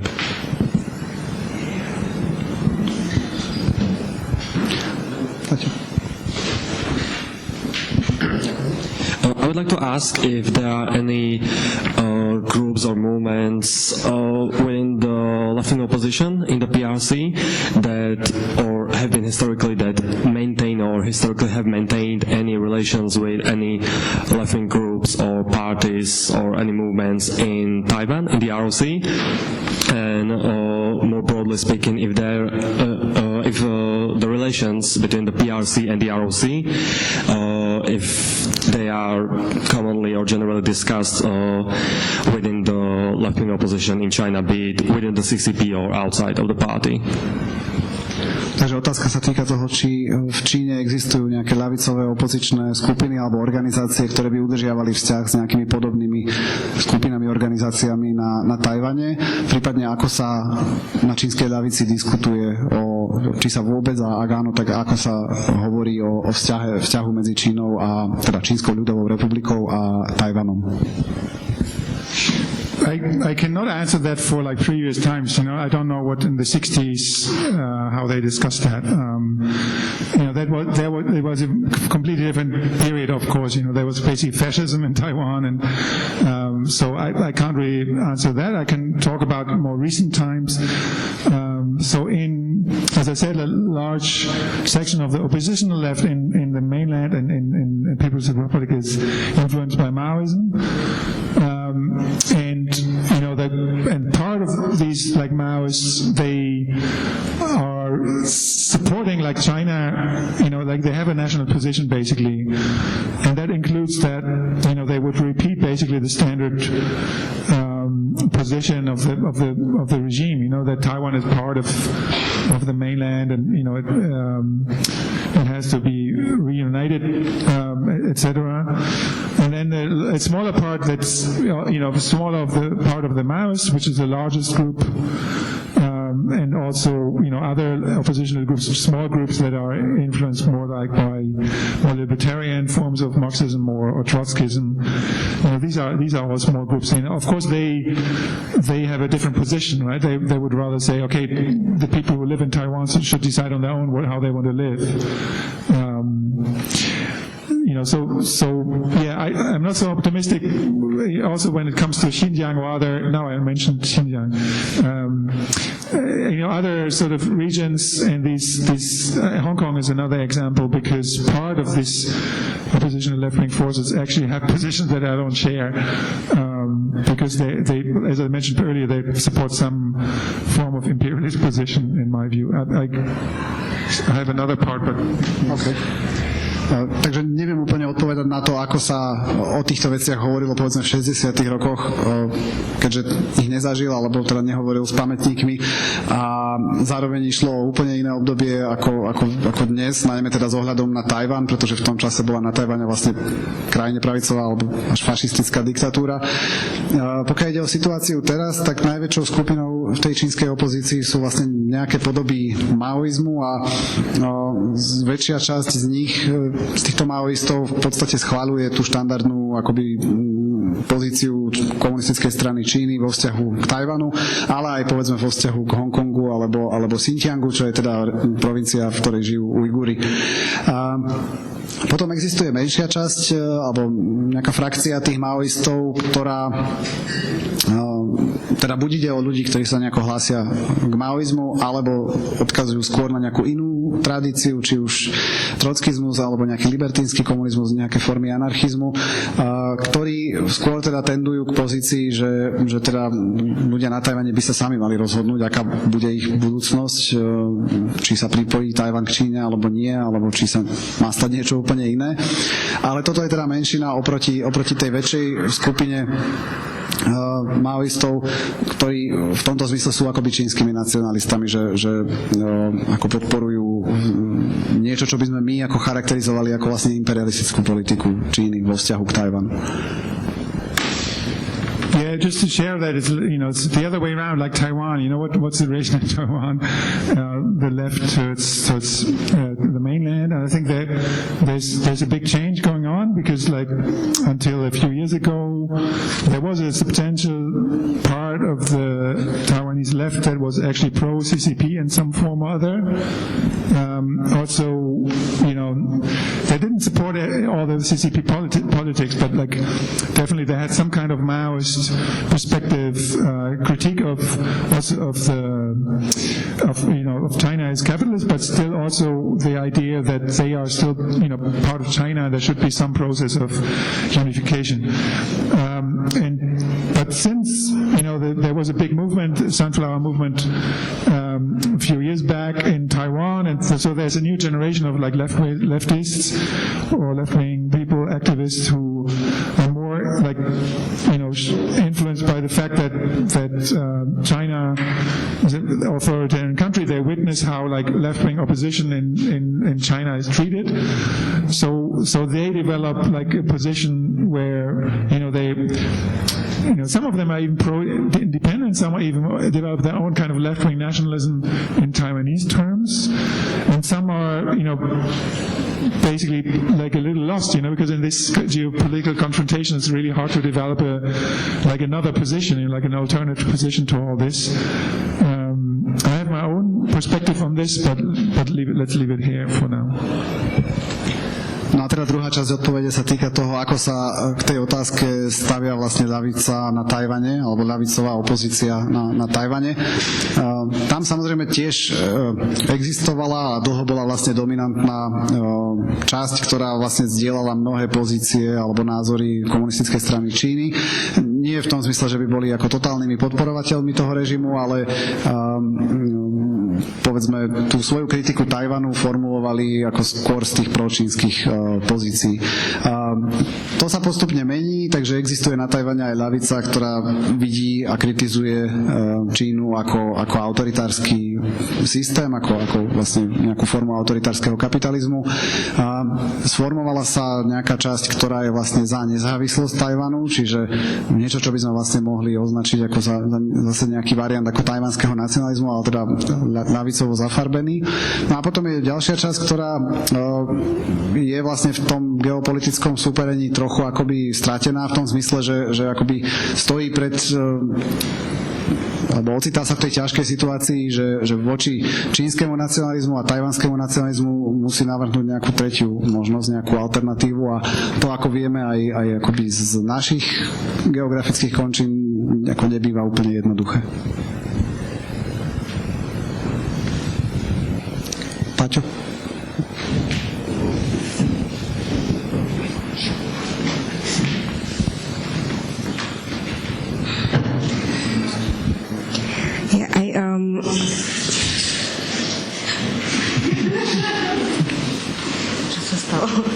Okay, whatever. Yeah, so it's probably not as easy to structure it in such a way that I want to ask. But when it comes to the opposition to the party right now in China, is there more, maybe by like proportion or percentage when we look at the general population, more opposition to the party from the left in terms of people who are anti-capitalist, so they do not want capitalism. That's the reason why they are against the party, or is there more people who are maybe liberal, like they're pro-capitalist, but they do not want authoritarian regime, or that's what they claim, let's say? Takže otázka sa týka toho, že ktorá vlastne akoby v bežnej populácii, ktorá z tých pozícií, aký druh opozície voči vláde KS Číny prevažuje, či skôr teda nejaký druh antikapitalistickej opozície alebo ľavicovej, teda, ktorá kritizuje to, že v Číne sú kapitalistické prvky alebo kapitalizmus, alebo skôr nejaká liberálna opozícia, ktorá nemá problém s kapitalizmom, ale prekáža jej autoritárstvo toho režimu KS Číny. Yeah, very good point. I think, of course, I don't address that in the book. I didn't write about the right-wing or liberal movements there. But of course, over the course of the whole 75 years, you had periods where you had like right-wing liberal, or like movements, or maybe not movements, but like groups, people who promoted that, or people who believed in some kind of Western democracy. And liberalism, or some kind of pro-capitalist position, has played a bigger role since the 80s, actually, both in intellectual, like mostly in intellectual debates, but into the party, right? Like especially 80s, 90s. Like it wasn't like outside the party. Inside the CCP, you had people who promoted like some form of liberalism, especially, of course, in economic terms.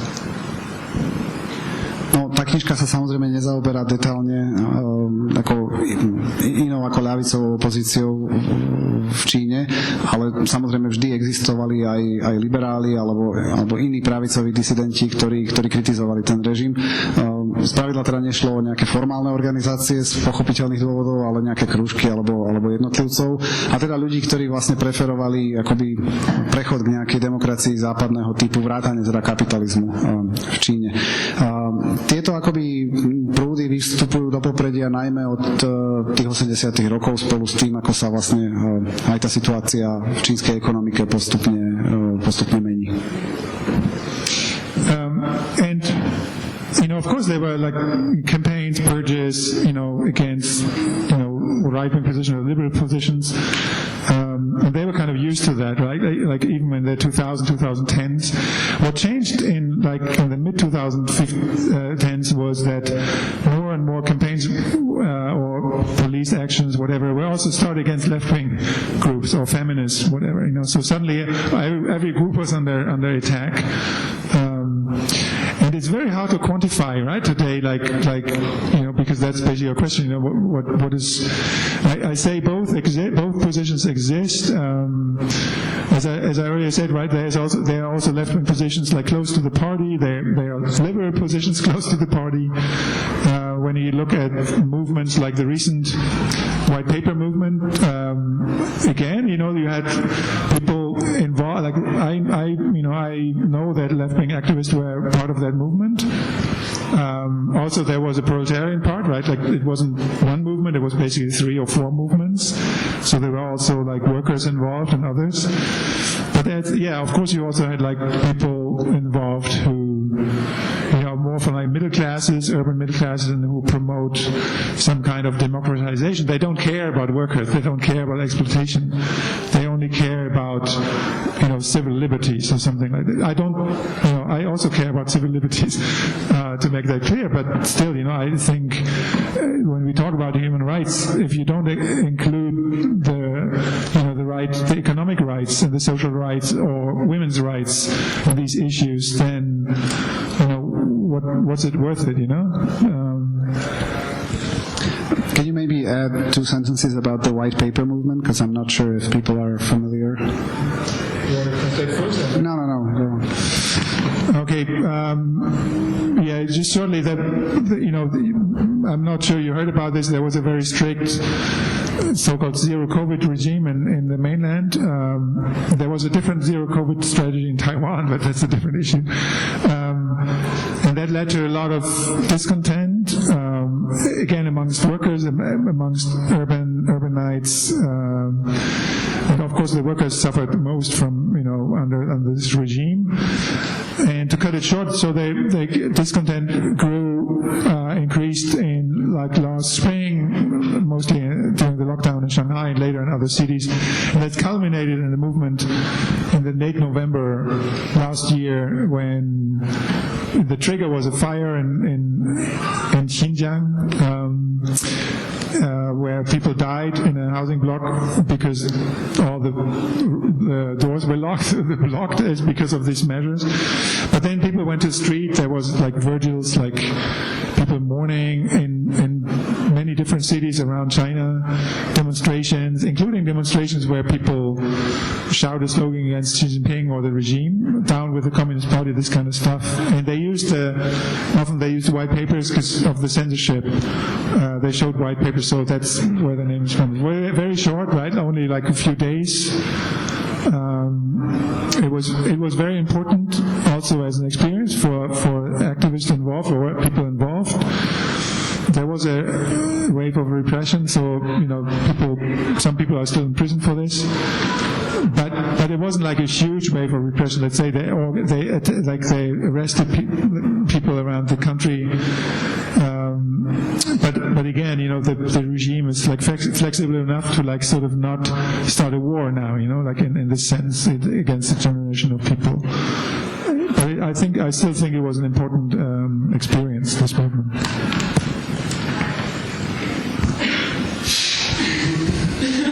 You asked for it. No, takže pokiaľ ide o tú liberálnu alebo prokapitalistickú opozíciu, tak tá vždy existovala aj nejako vnútri, z časti aj vnútri strany, najmä od tých 80. rokov a vždy čelila aj represii a v podstate na to bola už aj zvyknutá. To, čo sa zmenilo v poslednom období, najmä teda od roku 2015, je to, že tá represia sa začína obracať vlastne proti akejkoľvek kritike toho režimu. Vrátane, povedzme, ľavicovej alebo feministickej, vrátane, povedzme, nejakých študentských krúžkov, ktoré si chcú čítať tak aj tie akože čelia vlastne v posledných rokoch represii. Je veľmi ťažké toto nejako kvantifikovať, teda povedať, že čo je vlastne v tej podzemnej opozícii v Číne dominantné, ktorý z tých prúdov, či ľavicový, alebo liberálny, alebo nejaký iný.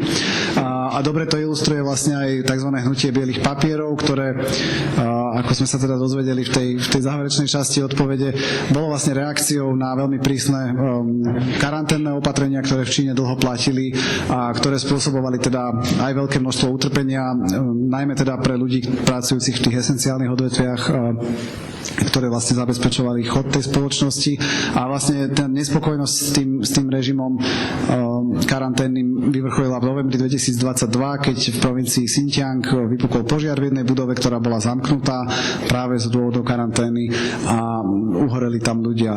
Reakciou na to boli vlastne smutočné pochody, na ktorých ľudia pochodovali s bielými papiermi, ktoré mali vlastne vyjadriť to, že teda nemôžu si tam napísať nejaké slogany kvôli cenzúre. Toto celé trvalo len pár dní, ale podľa Ralfa teda to bolo veľmi dôležité ako určitá skúsenosť pre nejakú aktuálnu generáciu aktivistov aktivistov a aktivistiek a ľudí. A súčasťou tohto hnutia vlastne sa nedá ani hovoriť, že to bolo jedno hnutie, boli to v skutočnosti 3-4 hnutia v rôznych častiach krajiny. Súčasťou tohto hnutia boli aj pracujúci, aj študenti, študentky, ale povedzme aj ľudia zo strednej triedy, ktorých viac zaujíma nejaká demokratizácia, než povedzme otázky vykorisťovania alebo patriarchátu. A teda skôr sa sústreďujú na ako vybojovanie nejakých elementárnych občianskych slobôd. K čomu teda sa dá dodať, že áno, samozrejme tie sú dôležité a ako ľudské práva sú dôležité. Je otázka, či alebo na čo sú dobré bez nejakých ďalších slobôd, vrátane povedzme ekonomických, sociálnych, sexuálnych a ďalších.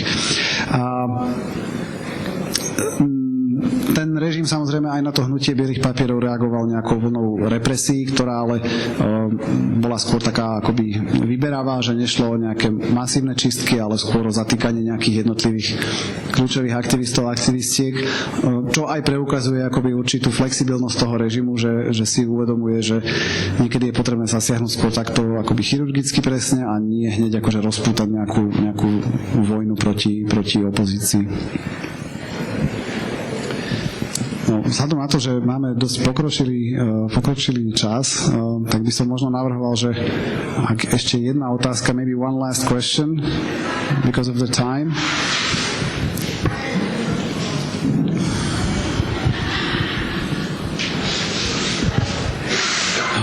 Are there any notable instances of ecological critique of exploitation of nature coming from working movements during the struggles, and that caused some major impact on the policies? Or can you just speak about the ecological critique within the left briefly? Thank you. Otázka sa týka vlastne ekologických požiadaviek a ekologickej kritiky zo strany ľavice, menovite teda, či aj zo strany hnutia pracujúcich zaznievajú nejaké environmentálne požiadavky proti deštrukcii prírody a podobne. I think of course people in China discuss ecological issues, right? But maybe it's shifted. It's not in the same way as we have it here, right? The main sort of discussions are about food safety or air quality or water quality, this kind of stuff that directly affects people's lives, because people die because of some food poisoning, or there were scandals where companies added some poisonous stuff to food, and then the other thing is that workers, this is like a general issue that everyone is affected by, but then there were other issues where workers were talking about environmental issues in their workplace, right? Like toxic environment.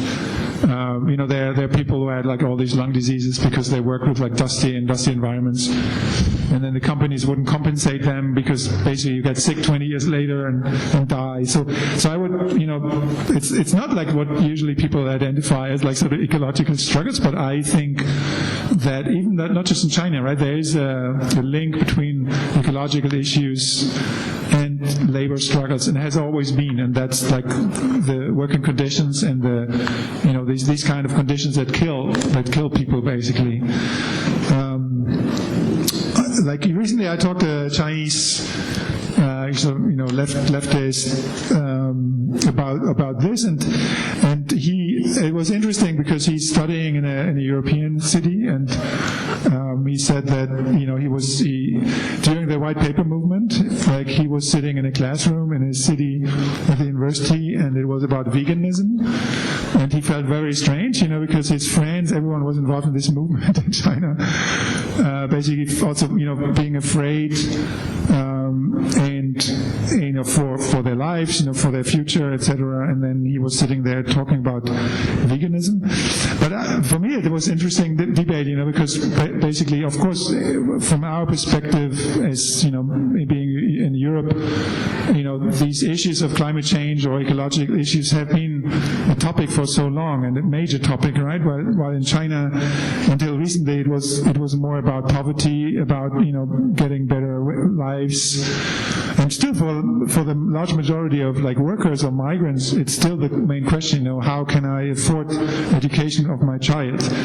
So the environmental issues, the bigger ones like climate change, so are not so prominent, and also like lifestyle issues like veganism, which is not a mere lifestyle issue, obviously, but they're not so high on the agenda there. The other thing is that the regime has been repressing all kinds of movements, right, in recent years, including the environmental movement. So there were NGOs, activist groups, local groups fighting, against construction of incinerators, of large-scale power plants, waste dumps. All these kind of like strikes, or they fought like there's this famous story of so-called cancer villages where basically there's an aluminium plant in the region and then everyone gets sick, because they pollute the river and then people eat the fish, and so you have, like 50% of population in this region gets cancer and stuff like that. So there have been these movements over the last 20, 30 years, but the regime has really also cracked down on all these movements, right, and pushed people either, they had to give up, or some of the more prominent people left. So while the regime is really talking about environmental issues, and sort of, green policies, green energy, and stuff like that. On the other hand, they are repressing all these movements, and they are still constructing power plants, fired with coal. So so there was a movement, environmental movement. There definitely still are people who are very concerned, but similar to other movements, it's very hard for them at the moment to do like public stuff or organize on a large scale, like a bigger movement. That's difficult for every social activity and every political organizing at the moment. I can't finish like this, I have to do something, say something positive, right? So after you translate this, I will add. Takže samozrejme, že o environmentálnej alebo ekologickej problematike sa v Číne diskutuje, ale možno oproti tým našim pomerom je tá diskusia predsa len niečo iná, že tie problémy, ktoré najviac akoby pália ľudí alebo najviac ich trápia, sú také veci ako otázka bezpečnosti potravín. Počuli ste určite o tých škandáloch, ktoré boli aj s nejakým detským sunarom, ktorý obsahoval arzén alebo niečo podobné. Podobnou otázkou je čistota alebo kvalita pitnej vody a vzduchu. A podobne akože zase v tom prostredí nejakého robotníckeho aktivizmu sa nastolujú otázky akoby bezpečnosti a zdravia v práci, pretože to sa síce môže zdať, že to nesúvisí nejako s environmentalizmom, ale ono to vlastne súvisí, pretože tie pracoviská, ktoré patria k tým najškodlivejším z hľadiska environmentálneho, sú spravidla aj veľmi nebezpečné pre ľudí, ktorí tam pracujú, či už z dôvodu, karcinogénov alebo hroziacich úrazov a podobne. A toto akoby aj nielen v Číne, ale na celom svete vždy bolo súčasťou robotníckeho hnutia nastoľovať tieto otázky a žiadať, aby sme v práci nezomierali. A Ralf spomínal ďalej, že sa nedávno rozprával s jedným čínskym ľavičiarom, ktorý študuje v Európe, a práve v čase, keď bolo to hnutie bielých papierov, tak teda bol v škole a sedel na nejakom seminári, kde sa diskutovalo alebo hovorilo teda o vegánstve a mal teda taký vlastne zvláštny, keď to reflektoval, tak mal z toho taký zvláštny pocit, pretože v tej istej chvíli jeho priatelia vlastne boli v tej Číne a čelili tam vlastne represiám a v podstate bojovali akoby tiež o svoje životy, alebo teda aj za pamiatku teda životov ľudí, ktorí zhoreli v tej zamknutej budove, a zatiaľ čo on vlastne diskutoval v Európe v relatívnom pohodlí o v podstate akoby veciach, ktoré nie sú pre ľudí v Číne na teraz prioritou. Čiže aj všeobecne akoby otázka klimatickej zmeny donedávna v podstate v Číne akoby nehrala nejakú dôležitú úlohu. Dôležitý bol skôr aj z pohľadu povedzme štátnych politík nejaký ekonomický rozvoj, boj s chudobou, zlepšovanie podmienok, a toto sa samozrejme premietalo aj do akoby požiadaviek, ktoré kládli tie vznikajúce hnutia. Takže povedzme, to vegánstvo nie je nejako veľmi vysoko na zozname priorít toho, o čom povedzme aj ľavicová opozícia v Číne diskutuje.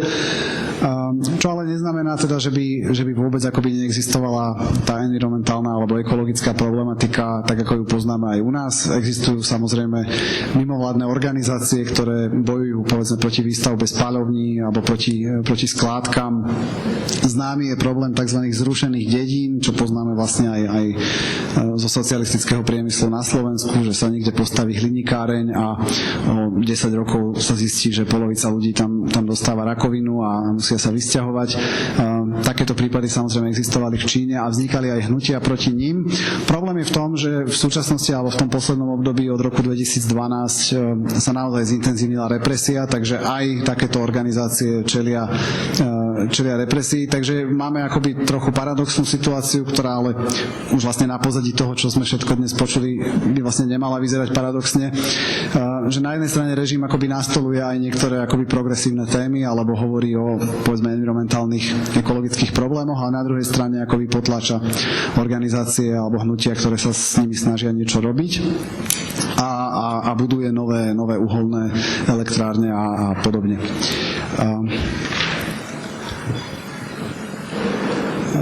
Takže v týchto súčasných podmienkach je aj pre ten ekologický alebo environmentálny aktivizmus ťažké sa nejako organizovať vo väčšom meradle práve pre tú všade prítomnú represiu. Yeah, just a final comment, so it doesn't stay at this like very negative, pessimistic point. I think what we do here, and also why I write this book. I mean, there are various reasons, obviously, but I just want to mention two things here. Like one is that I'm not sure about the Slovak discussion, but I know about the sort of German-speaking area and the Anglo-Saxon area. Like there's when you look at like official media reporting, like official position towards whatever happens in China, it's like turning to the like kind of Cold War kind of rhetoric where basically everything from China is kind of seen as hostile. It reminds me of this like kind of yellow scare debates, like 30 years ago, 40 years ago. And I think that it's very important to counter that, right? Like to fight this kind of vision that everything from China is like, it's like it's authoritarian. It's like there's this, this one guy, Xi Jinping. He has everything under control, which gives it like first of all, it's preparing for war, right? In a certain sense, that might come, and so we have to counter that. But also, it's like, of course, it's like presenting the situation in the capitalist West as sort of the ideal. Which, and I think we should have to keep in mind that, we should criticize the conditions in China, but also still keep on criticizing conditions here. That's my first point. Takže celkom na záver, akoby posledný optimistický komentár. Jeden z dôvodov, prečo vlastne sa Ralf týmto zaoberá, prečo napísal tieto knihy, je, že v nemeckých alebo anglofónnych a asi by sme mohli dodať, že aj v slovenských médiách sa Čína vlastne v poslednom období prezentuje čoraz viac ako v duchu vlastne nejakých naratívov zo studenej vojny, ako nejaké žlté strašidlo, ktoré je vlastne nepriateľské, ktoré je autoritárske, riadené nejakým jedným Xi Jinpingom. A toto treba vidieť jednak na jednej strane ako nejakú vlastne postupnú zmenu retoriky smerom možno k nejakému ďalšiemu vojnovému konfliktu, v ktorom môže ísť o Tajvan alebo o nejakú inú konfrontáciu. A to je dôvod, prečo by sme tomu mali čeliť, alebo teda včas to rozpoznať a pozrieť sa na to kriticky. A zároveň sa ako výsledkom takejto retoriky o Číne je, že sa vlastne situácia na západe potom vykresluje ako nejaká akože neproblematická alebo veľmi dobrá v porovnaní teda s pomermi, ktoré vládnu v Číne. Samozrejme, Čínu treba kritizovať a tie knihy, to môžem aj ako čitateľ povedať, to robia, ale mali by sme sa usilovať akoby aj o nejaký kritický prístup k tomu, ako sa vlastne o Číne hovorí u nás. Že to je prvý vraj optimistický komentár. Well, actually the optimistic part comes now.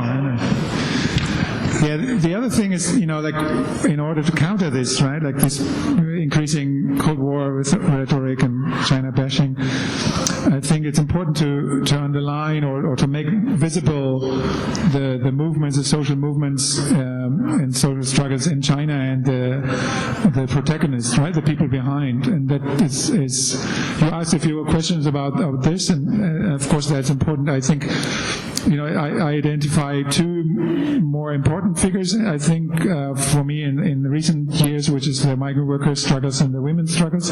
But of course, there are many others that I didn't address, and I think this is important for two reasons. One is that we should learn also from these struggles, and that also struggles are possible even under these like repressive conditions, and it gives us also a completely different perspective on what's going on in China. And the other reason is that I think there's a Chinese left, a positional left.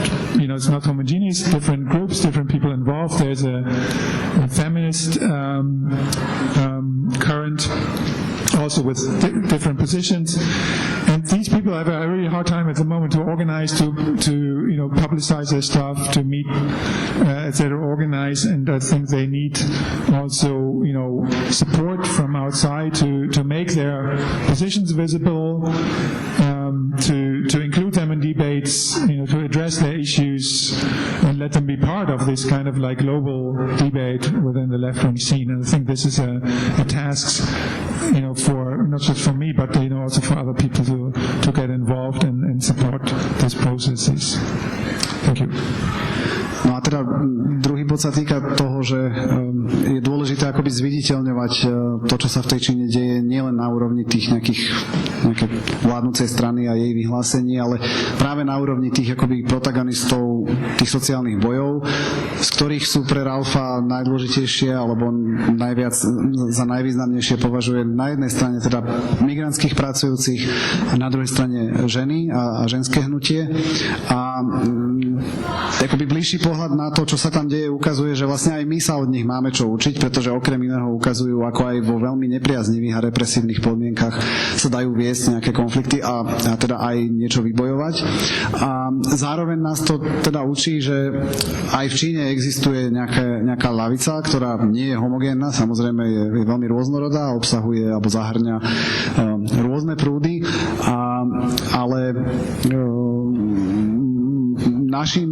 našou úlohou alebo úlohou ľudí, ako je Ralf a ako sú ďalší, je pokúsiť sa teda jednak im poskytnúť podporu, pokiaľ je to možné, pretože tie podmienky, v ktorých pôsobia, sú nie jednoduché, ale aj pokúsiť sa ich nejakým spôsobom zahrnúť do debaty, ktorá prebieha na globálnej úrovni v rámci nejakých ľavicových hnutí. Pretože, a to už je teda môj záverečný dodatok, predsa len tá Čína tvorí podstatne ako väčšiu časť sveta z hľadiska populácie, než mnohé iné regióny, ktorým venujeme možno väčšiu pozornosť, a bez tej Číny je asi naozaj ťažko predstaviteľná nejaká naozaj zásadná globálna spoločenská zmena. I embellished it a little bit. Ďakujeme za pozornosť.